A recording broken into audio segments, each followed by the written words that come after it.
Anyway, welcome and thank you for coming out tonight and for those of you who are climbers, for coming out on a night with some pretty good friction and coming indoors and listening to me share some ideas and thoughts, having been a climber since I've sort of been a teenager and having been involved in research over the sort of last 10, 15, 20 years in this sort of area of rock climbing.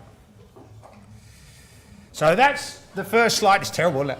That was the brief in terms of that. You don't have to read it.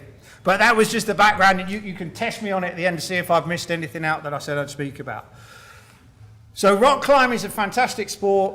Hopefully there's lots of people who've done this sport before and tried climbing.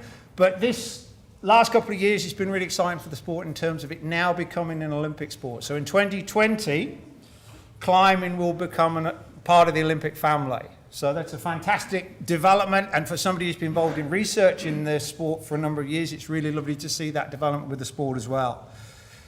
If we look at climbing, we've got lovely atmospheric photos, such as that one in terms of people going out and climbing for recreational reasons, going out and setting personal bests outdoors, as opposed to competition sport. And I've kind of highlighted this sort of triathlon, which will be the 2020 games, so bouldering in the top right, and then some speed climbing bottom left, and then some lead climbing.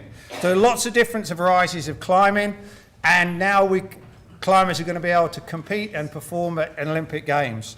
But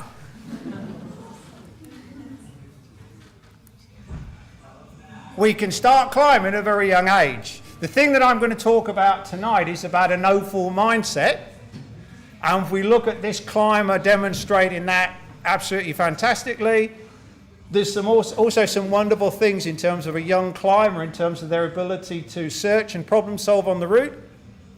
And also, I'm going to play it all the way through, and it takes a little while for them to get to the top. I don't apologise for that, because there's a wonderful finish where one of the things with climbing is you don't use your knees. And if we watch the finish, the young climber there has got that already.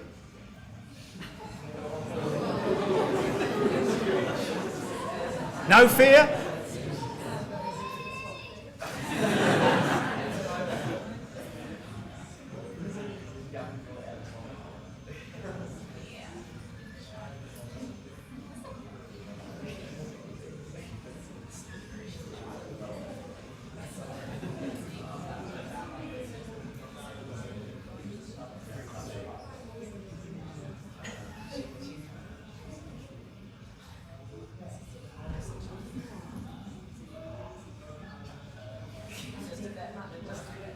No. Now, coach is telling him you can't finish like that. No.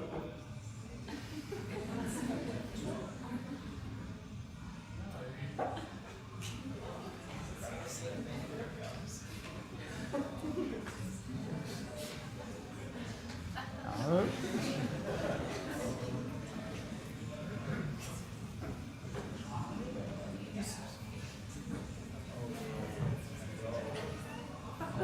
Look at that fantastic finish. So, you can start climbing at any age, you can focus on fantastic technique, and you can climb without any fear at all. So, in terms of climbing as a sport, I think it's a fantastic sport. It offers so much diversity, both in terms of the sort of the routes you can do, the different forms or disciplines. So deep water solo, where people go and climb on beautiful beach resorts where there's some crags and they climb until they fall into the water. Ice climbing if you like the cold, and so on. It's a fantastic variety. You can change the rock types. You can look at different people who say that they are better at slab climbing as opposed to overhangs. And so you've got a lot of choice and a lot of variety. And then that means that the motivations of climbers are quite different. So some people climb as a recreation, and they just climb to be outdoors and get into places that other people who don't climb can't reach. Others, it's because they want to push themselves to the top and they want to see how far they can go.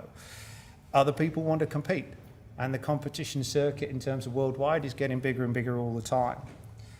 And the advent of climbing walls, which one of the earliest was in the UK in Leeds in the 70s, the advent of those which started off as just bits of brick in a wall that were chipped out in order to make holds and make footholds, the advent of those has changed the nature of climbing really dramatically over the last 30 years or so.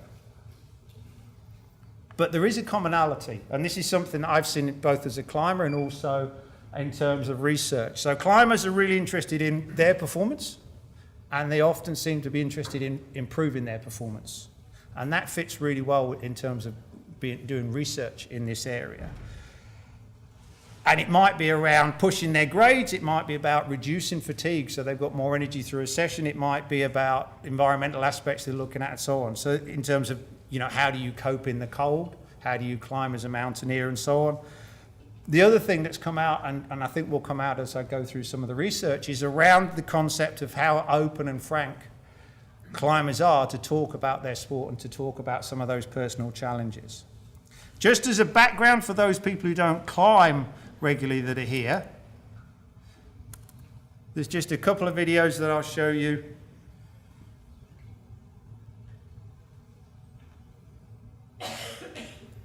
So these are two common forms of sport climbing.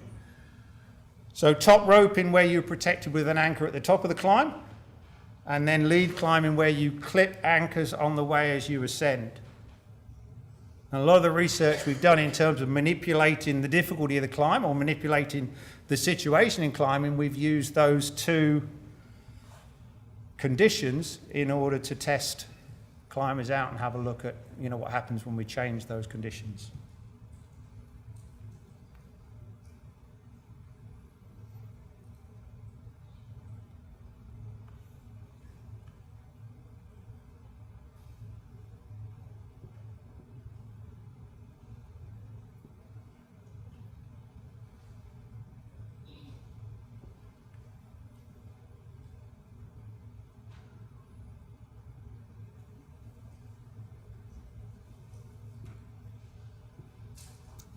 Okay.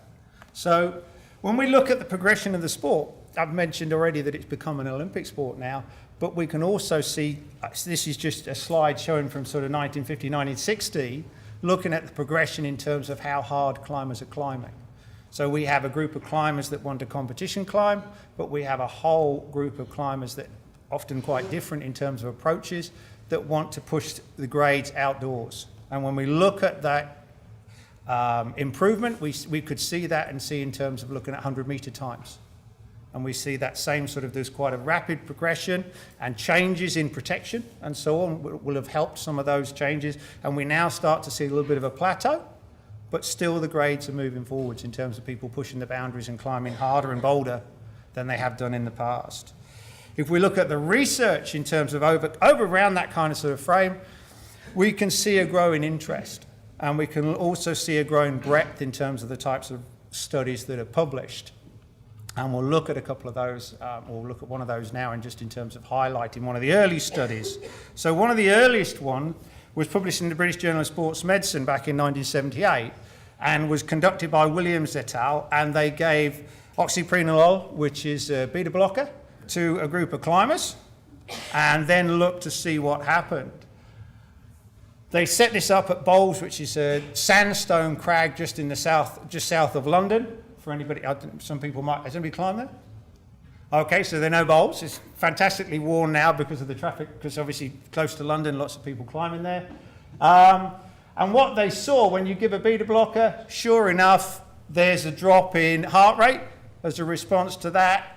There was an increase in adrenaline. So that sort of fight or flight response with the placebo group, so the people that didn't have the beta blocker. And then you've got a couple of quotes there in terms of sort of the approach of the researchers. And the one that really underlines it is this one. So Williams et al. Concluded that it was much more a mental sport than it was a physical one. Watts, later on, 2004, who's been one of the most prolific researchers in the field, has contended that probably that isn't true. Okay, and climbers out there probably know that as well. So there's this tension between the mental and the physical. And that's what I started to get interested in. Origins of research go back to the 70s, and over the last sort of 20 years when I've been researching, looking at this research area, two of the things that sort of struck me as I started researching was that, first of all, there weren't many sport-specific measures for climbing. If you want to measure change in performance, then the tests that you use have to be specific to the sport. And there weren't very many of those around. And also there was a great inconsistency in terms of the reporting from studies. So some people would talk about climbers that were climbing 29:30 and call them recreational climbers.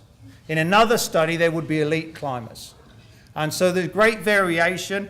And so when I started forming a research group in the UK, and sort of when I was working there, we started to look at how can we bring some consistency. So one of the things was to make some sport-specific tests for climbing and to look at that, to bring greater consistency in terms of reporting. And then the thing that I was really interested from my early start sort of with climbing was around that psychophysiological interaction. What is it that goes on, and how do some climbers have the ability to lock down anxiety in relation to climbing? And we'll go on and talk about that in a little bit more. We've published a number of papers, and we published some here. I did a lot of work a little while ago with Sefton Priestley and the Gecko squads, and looked at grading papers. So we've looked at self-report grades in terms of how representative they are. So lots of research papers were publishing and saying this is the standard of the climbers, but it was all based on self-report. So we did a verification of that and found actually that climbers are really straight. They'll tell you where they're climbing at, and it's usually pretty bang on in terms of ability. So we've done some testing around that, and we also worked with Sefton in developing a specific test, a power slap test, as a power test that we then put some data around and collected data on and published on in terms of looking at the validity and reliability of that as a measure. So a series of different papers. In terms of consistency, what we've looked at doing is trying to sort of reach out to the climbing community. One of the ways we did that was by creating an International Rock Climbing Research Association for climbers, coaches and researchers who were interested in the sport of rock climbing. We had a first conference in 2011 in Christchurch, and have grown from that stage, and the next conference will be last conference just been 2016 in the US, which in Colorado, which is fantastic, and 2018 we'll meet again in Chamonix in France.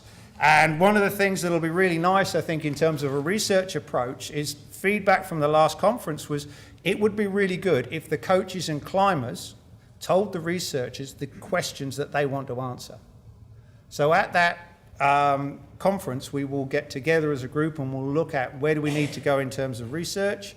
And then at 2020, which we hope will be in Tokyo, we'll meet again, and then we can report back on those studies. And I think a closer connection between the athletes and the researchers is really helpful in terms of the development of the sport. And that's just highlighting that last conference that we had in 2016 and the organisation itself with the website there, and then Chamonix 2018. So if there's any people who are really interested in research around climbing and they wanted to put something together or come to the conference, then I'd be really interested to speak to you after the session. The handout that I gave out and a number of people have got in front of them was around a grading scale comparison. So what we tried to do was to produce not perhaps the definitive, but hopefully a helpful guide in terms of climbing grades, and also to put a number. So you'll see the ICRA scale in the middle. That was our attempt to put a number to it so that researchers could run statistics more easily. When you've got 5A or 5B, you can't run stats on that so easily. So putting a number to it, and then also looking at where we would see some splits in terms of different abilities. If we started to ask questions about this, I think there'd be hundreds of different, I think it should be here and so on. But we had an expert panel together at one of the conferences, and we looked at where we thought was closest fit. And what we've tried to do is then divide, so we've got different ability groups and where that sits in terms of a climbing grade. But of course, there's always contention, whether it's at a crag in terms of whether you think a climb is definitely 36 or 20 or whatever, or it's not, and some of it depends on, kind of your experiences, and that flavors everything. So we put that together, and now there's quite a few researchers that are referencing that and using that as the basis for grouping their climbers when they report on a study, and at least it brings some consistency to the work that researchers are doing around the world. The classic model in terms of climbing performance, if we look at that, is one that Goddard and Newman produced in 1993 and looked at basically the key areas that they felt were important for climbers in terms of improving performance. And the one that I'll talk about and spend most of the time talking about now is around that psychological aspects and looking at that interaction. If you follow Eric Horst as a climber and passionate researcher as well, then he's divided into a sort of main three, so the mental, the physical, and then those technical, tactical aspects of climbing as well. And in the model on the left-hand side, as you're looking at it, he's seeing that the mental skills kind of wrap around everything. So my interest in anxiety in climbing perhaps arose over a number of years, and my earliest memories in terms of that sort of thing was I was taken by my PE teacher when I was about 16 down to the south coast, and there's a picture of Dorset coast there, down to a crag there, and we wandered down in terms of the health and safety regulations and the way that was just completely different experience. We wandered down, and there was about a 6-inch path that we trekked down from the minibus to get down, and then we soloed down. First climbing experience, and we set very simple steps, but we kind of soloed down to then start climbing up.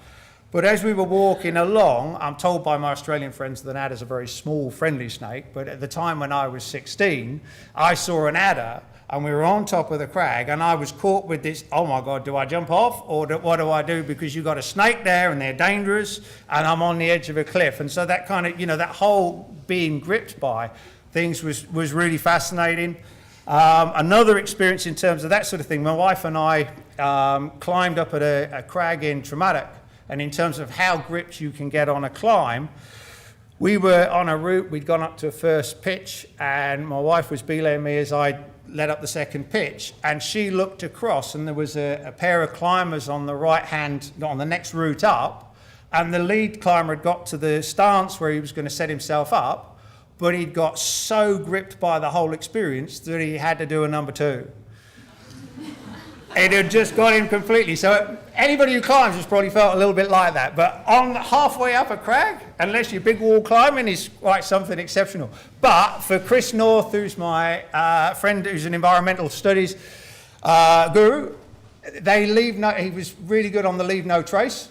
So he had a plastic bag that he went into, tied it up nicely, put it on the bottom of his rucksack, and off we carried on with this dangling all the way up the route. And then when we got to the top, he came down, we'd set some ropes up for an abseil, and he then abseiled down our ropes with this dangle as well. So you can get really gripped when you're climbing, and the whole sort of nature of that was something that I found really fascinating and wanted to understand more. So over this sort of period, since those kind of experiences, I've started to sort of look at, and I've talked with climbers, talked with coaches, there seems to be something where some climbers have this ability to lock down the fear of falling. And I'll use those terms, I'll just change those terms as I sort of talk a little bit more. But what we were really interested in, is there something there in reality where people have this no-fall mindset? Can they lock down anxiety in this way? And really looking at that interaction then, therefore, between the psychological and the physiological.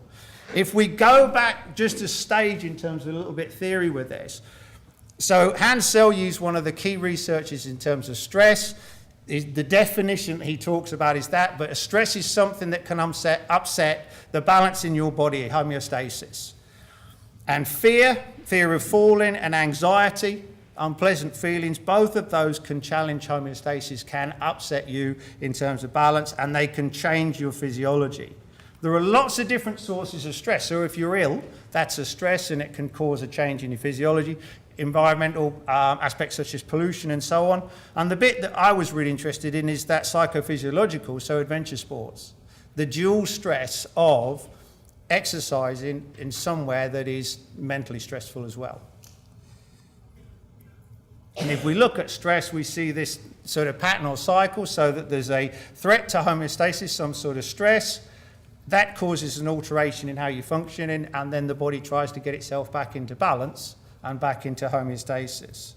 And we have, in terms of that fight or flight, we have this SAM and HPA pathways, which are really critical in terms of our response. So they increase our breathing rate, stroke volume, heart rate, and so on. So how much blood is pumped out every beat of the heart, the stroke volume, increase your heart rate, depth of breathing, rate of breathing, and then release hormones, adrenaline, noradrenaline, and cortisol, which cortisol is commonly known as the stress hormone. It's been used in lots of studies to examine and measure the amount of stress that people are in.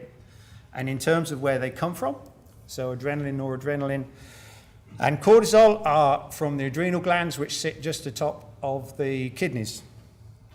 So what I was interested in is whether this is, now this, to any psychologists in the room, I don't get you, because that's not an inverted U, that's an N, isn't it? But anyway, they called it an inverted U theory. Brad will tell me at some stage why that is. But the key thing is, in terms of arousal, you've got this point at which you get better performance by increasing in arousal and attention, and then there's a point where that drops off and you're too anxious and fear and anxiety creep in. So that's the model and that's the idea. Now, there's no question that Americans do stress better than anybody. So it had to be a bit of an American clip. What are we talking about? Come on, Liz. Come on, Liz. Just breathe and relax.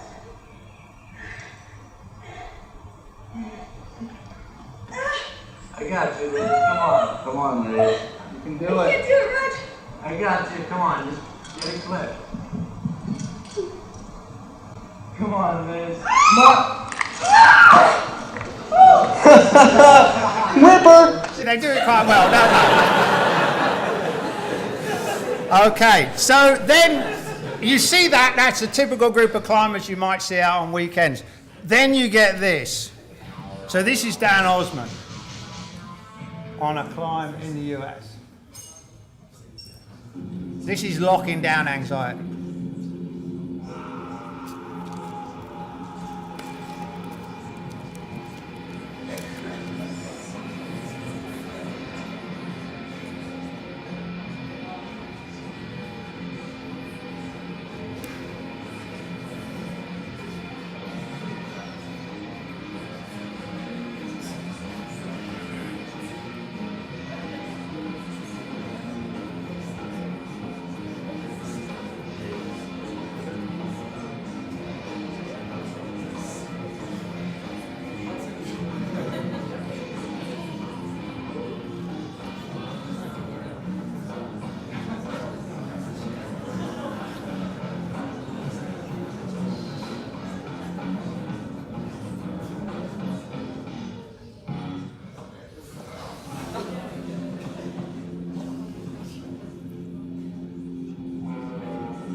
A different world, isn't it? And then, if that wasn't good enough, or as if that isn't good enough, Alex Honnold went and did this 20-year commemoration. In the classic 1997 film, Masters of Stone 4, Dan Osmond and climbers from all over the world who raced at the Bears Reach in only 4 minutes and 25 seconds. I probably watched that video 100 times. 20 years later, I figured I'd give it a go. In fancy dress.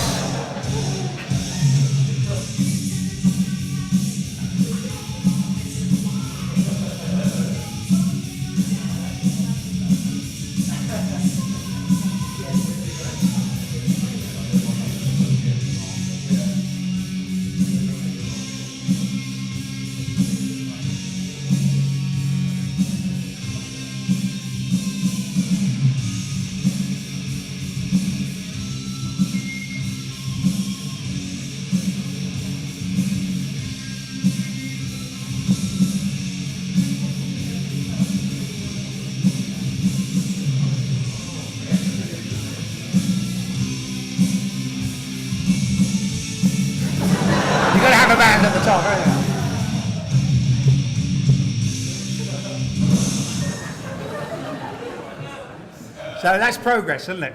10 seconds quicker.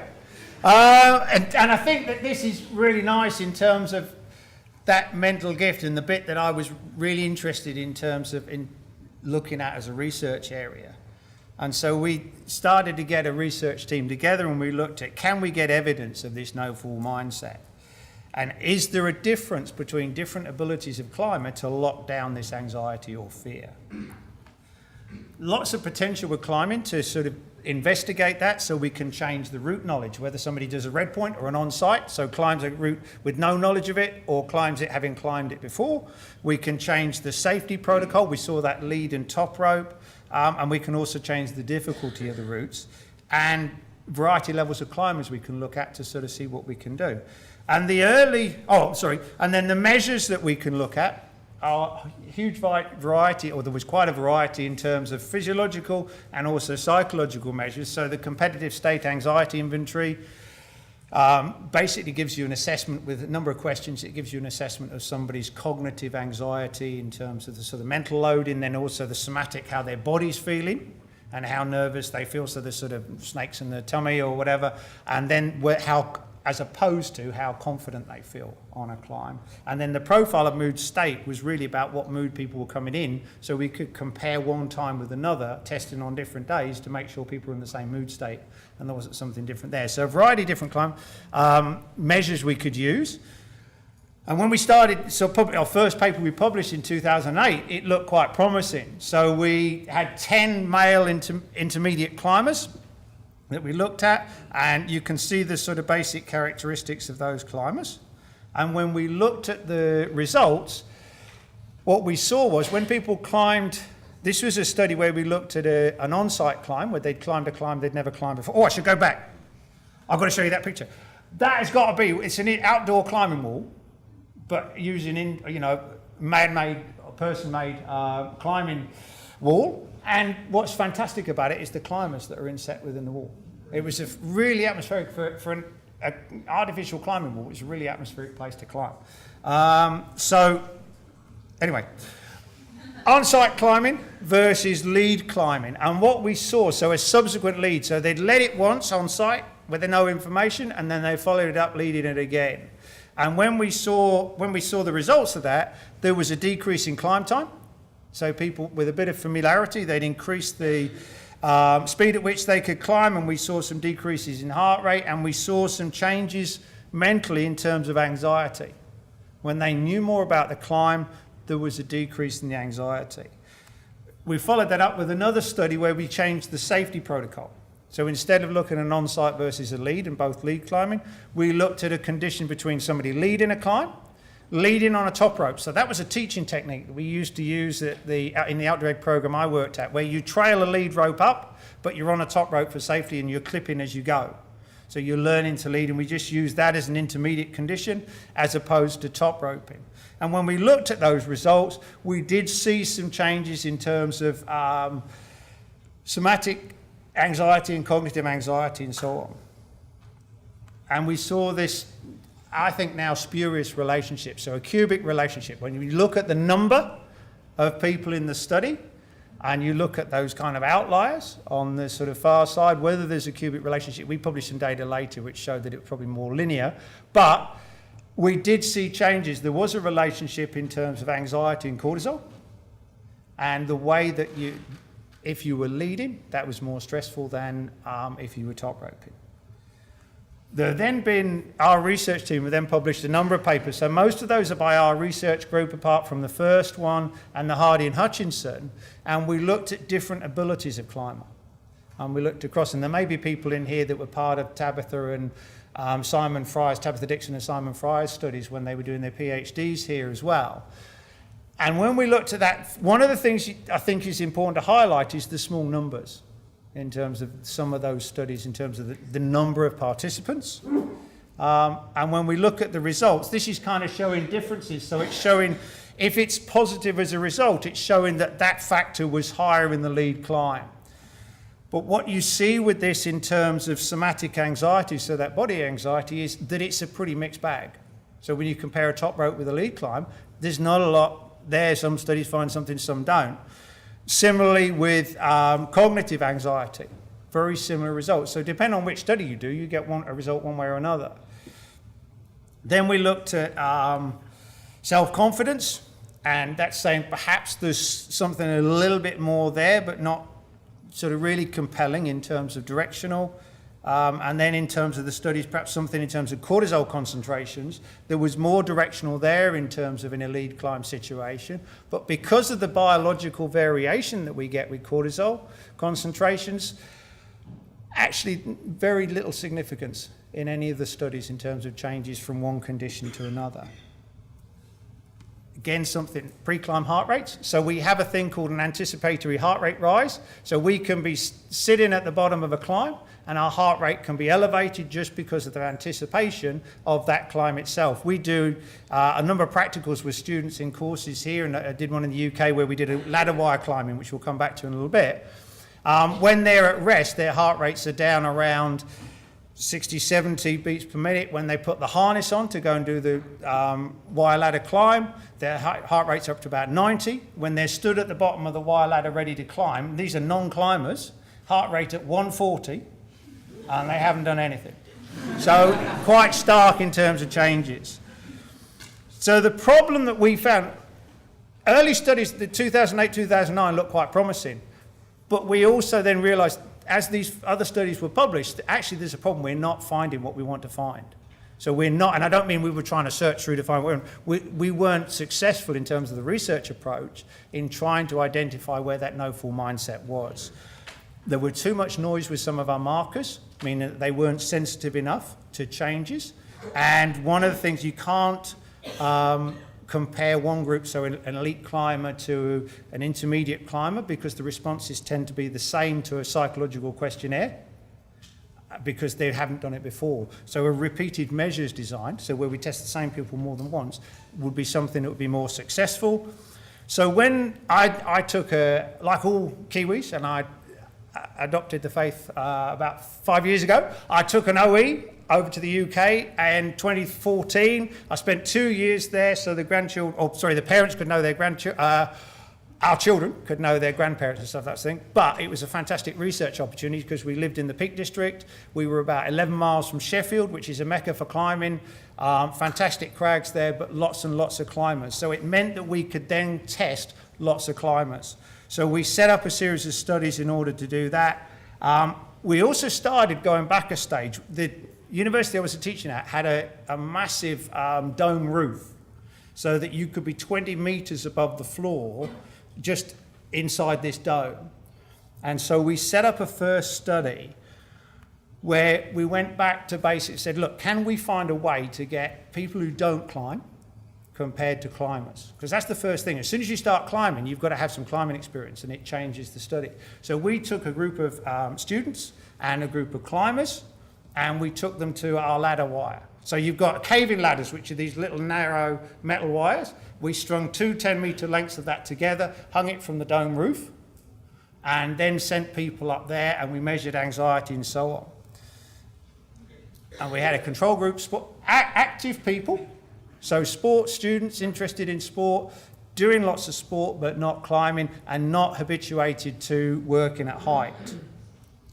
And when we look at the results, we see differences in terms of the time taken. It's probably the most neutral we can get in terms of movement, because it's not a climbing specific movement, it's an underarm movement in terms of climbing, so it's not specific to climbing, and it's something that people who haven't climbed before could do and have a physiological challenge with it. But also there was a psychological challenge, and we can look at that in terms of those anxiety results.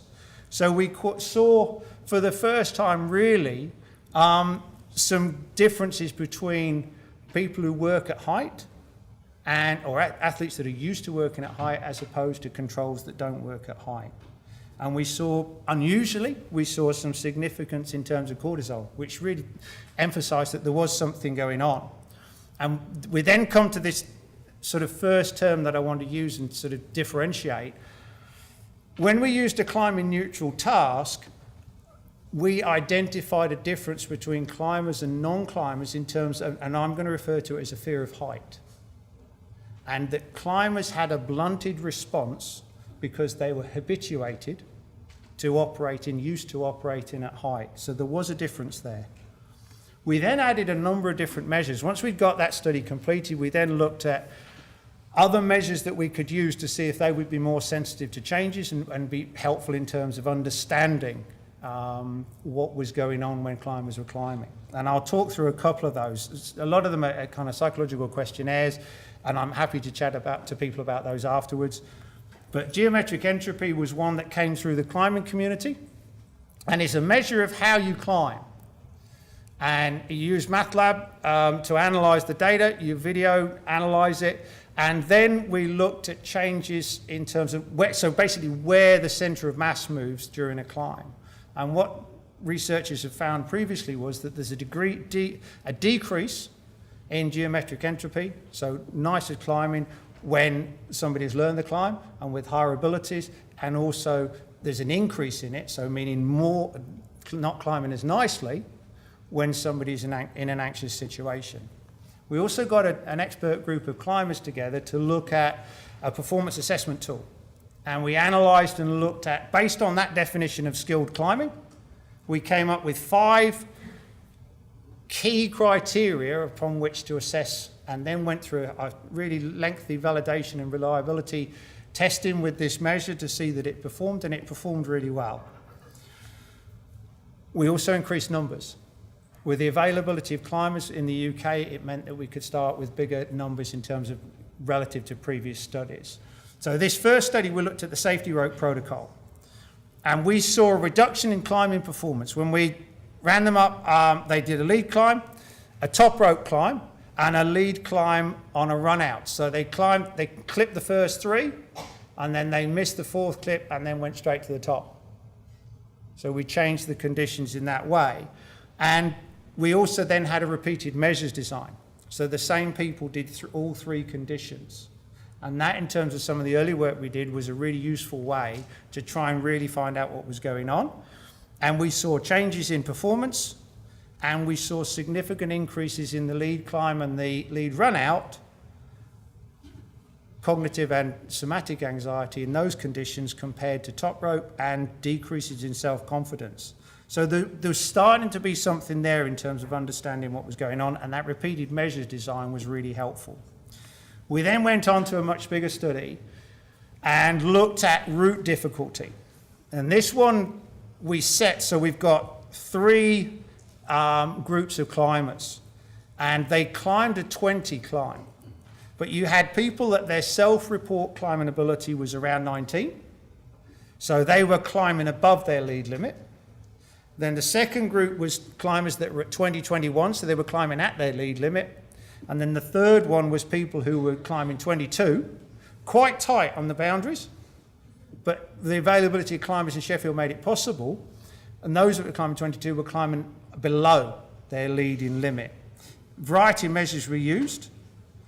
And when we look at success, we can see quite a difference in terms of ability.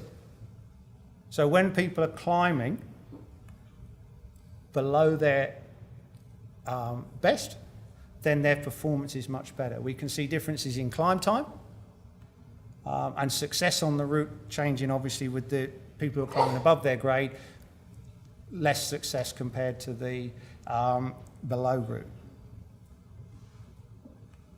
Then if we look at climbing performance, we can see people climbing, as we look across the geometric entropy, we can see changes. So remember, the lower number is a better climbing score in geometric entropy, so we see changes according to climbing ability. And we also see that with the coach's performance, the coach's score as well. And if we go back to that, so we saw significant differences in movement quality with increased ability. We saw changes in anxiety in relationship to that, so significant differences between the groups in terms of cognitive and somatic anxiety, no significant differences in cortisol. But the key thing here is about that increase in difficulty. You would, if there was no psychological loading, then just changing the difficulty of the climb should mean that there's just a change physiologically. But actually what we saw with these climbers was a change in their cognitive functioning and their psychological, emotional state as well. So when you change the grade, even just by 1 grade above, you get a significant difference both in terms of their physiological loading, but also the psychological loading. We then did something that some exercise physiologists might not have done, but we went and did some qualitative research because we were really interested in this group of climbers and we wanted to find out more, and we felt that the markers that we were using still weren't giving us enough information. So we set up a series of one-to-one semi-structured interviews with the climbers, and we tried to tease out what was going on in their minds in terms of climbing. When we did that, we came up with a number of themes that came out from the climbers. So there were internal stressors, which we can look at, and we'll just look at some quotes in terms of the time within this session now. But there were internal stressors that affected the climbers, so the route difficulty, their knowledge of it and so on, things that you'd expect. But then things that no research studies have really talked about. But those external mediating factors, well, do you trust the belayer? Who is it who's belaying you? How does that change? Societal things, who are you climbing in front of? Is there a threat to your competence if you fall off on a top rope? So all of those kinds of things, the amount of control that somebody has, and then how they set up their practice sessions. And this is where we really started to get some fantastic answers. So in that first study, the 2013, where we took non-climbers, we talked about that fear of height and that difference between non-climbers and climbers. And they're used to, and they, when you compare the two groups, they're habituated to operating at height, and we see a difference from people who don't climb. But these are the responses from climbers, experienced climbers, intermediate to advanced level climbers. So you can use the scale to look at where that pitches people. Whenever we'd used psychological measures, we have this social norming that people do. They answer how they think they should answer. And so things like the competitive state anxiety inventory, all we got was noise.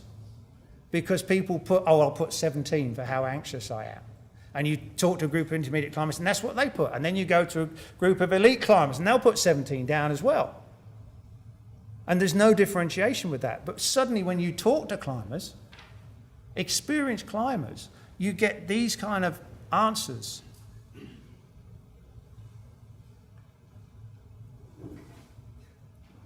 So when some climbers are left to their own devices, they manage their stress. They manage the stress associated with climbing in different ways. And some of it's by avoidance.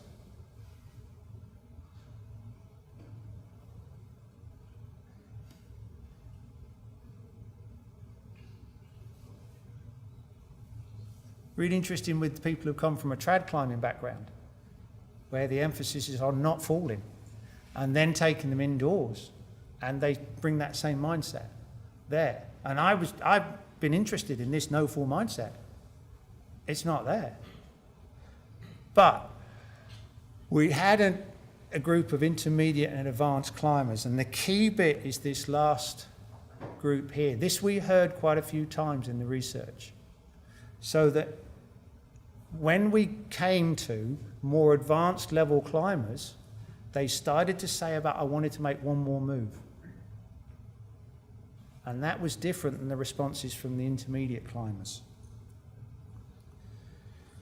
So if we look at study conclusions from that study, Sagar and Horst, I think, express it really well. So 2 writers on climbing, 2 coaches, and I think they say it really well in terms of that fear of falling.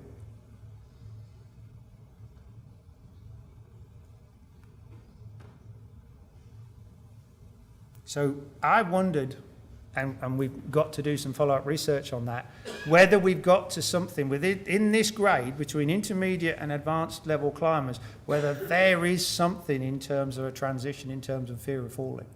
And maybe that's the point at which we start to see this no-fall mindset possibly. What was clear from the research is very few people practice falling as part of their practice when they go to a climbing wall.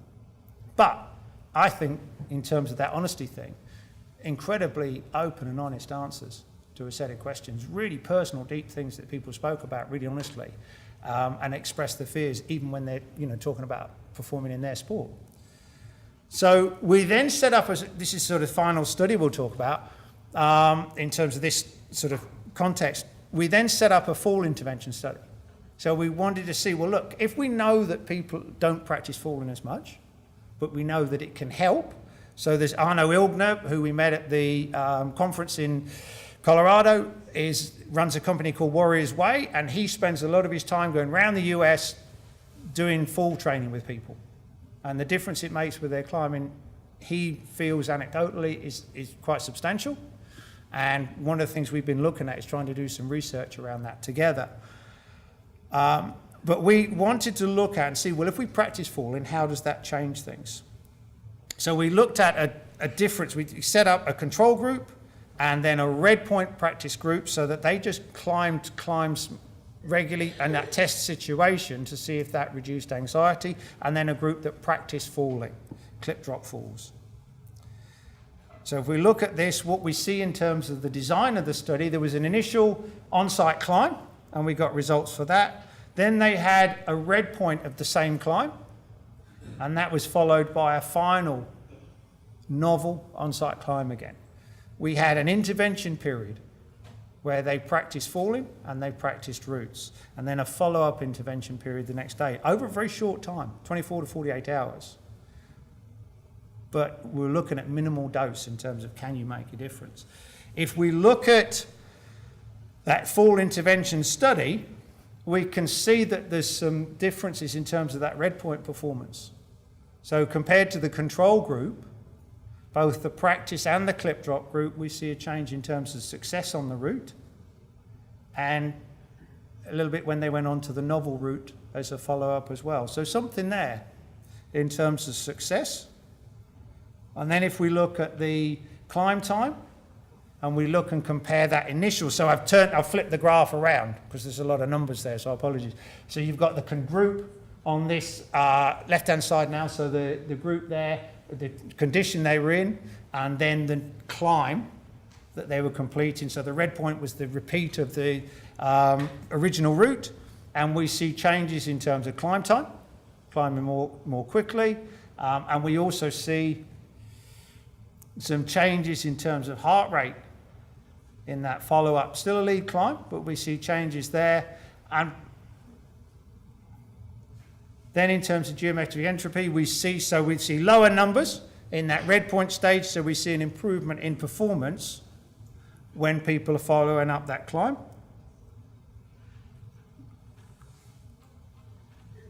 And improvements in coach's score from the first time people are climbing. Now that's happening maybe a little bit more for those practice conditions, but it was also seen in the control group as well. We look at anxiety, then we see something there in terms of that psychological impact. So we see a change the control group relative to the practice and clip drop groups. And the same thing with cognitive anxiety. And then something there in terms of with the self-confidence.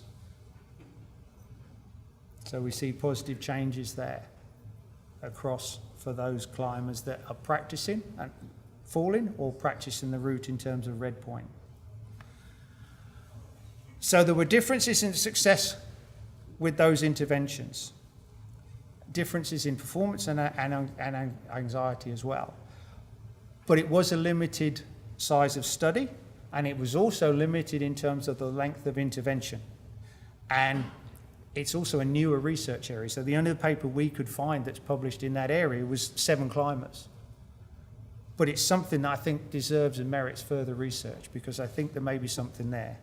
So if we look at take-home messages for this from the research that we've done, the first thing is, I think that we may have identified that fear of height and a blunted response between climbers and non-climbers. So there is a habituation there in climbers. but there may be an existing a fear of falling. So even in climbers who are experienced at climbing, they retain a fear of falling, but there may be a transition point between intermediate and advanced level climbers. On-site conditions clearly change performance. And even though you only shift the grade by 1 grade, it not only has a physiological effect, it has a psychological one as well. You turn a treadmill up 1 notch, you put a bit more weight on a bar, you don't have that same psychological effect in that way. So climbing is something quite unique in that. The wider range of measures that we've got now, I think, are really helpful in terms of understanding this area, and I think talking to climbers and the qualitative research was really important. In terms of those findings and where we go from here, I think given the responses of those intermediate climbers, qualitatively speaking about their climbing, there's something we need to think about if we're working with young athletes in terms of climbing development and how they progress, and whether you build full training into the work that they're doing in terms of preparation as an athlete. And similarly, whether that might have an impact for elite athletes as well. One of the things that came up really clearly from the qualitative research is that it's fine to create an intervention, so we'll practice clip dropping, and that should solve the problem. But actually you need to go a little bit deeper than that and understand the athlete really clearly and what's happening for them and why they have an anxiety around climbing, as opposed to, you know, why specific for them as opposed to a generalized intervention. And again, I think that we wouldn't have got nearly as far in terms of our research, but for the openness and honesty of the climbers that we worked with. So in terms of future research and where we'll go from here, we'd be really interested to sort of further examine those markers and look at those. I can see the extension of the qualitative research with elite climbers to see whether we can go down that avenue, and also looking at full training in a longer term study and more individualized approach. As a result, I would love to hear from, I've just got my last PhD student, he does his Viva on the 30th next week. And he was the lead person in terms of developing this research and conducting a lot of this research. He's done an absolutely fantastic job with it. And I would love to see if there's anybody here or you know of people who are interested in terms of PhD work in this area. And similarly, we start a new master's course in 2018, and it's possible with that, it's a sports science master's, but it's possible to follow an adventure sport or climbing pathway if you were interested in that. So just a bit of advertising at the end. And I'm going to, over time, and I'm really close to time, so I'm just conscious, be really interested to talk to anybody who's interested in terms of climbing and assessment of climbers. We've developed a whole series. We did a world-wide sort of research project with climbers from all over the world, and we've looked at and validated some climbing markers, so sport-specific measures. And if anybody's interested in that, I won't talk about it now, but if anybody's interested in that and looking at some of those markers, then I'd be very happy to talk to people afterwards. And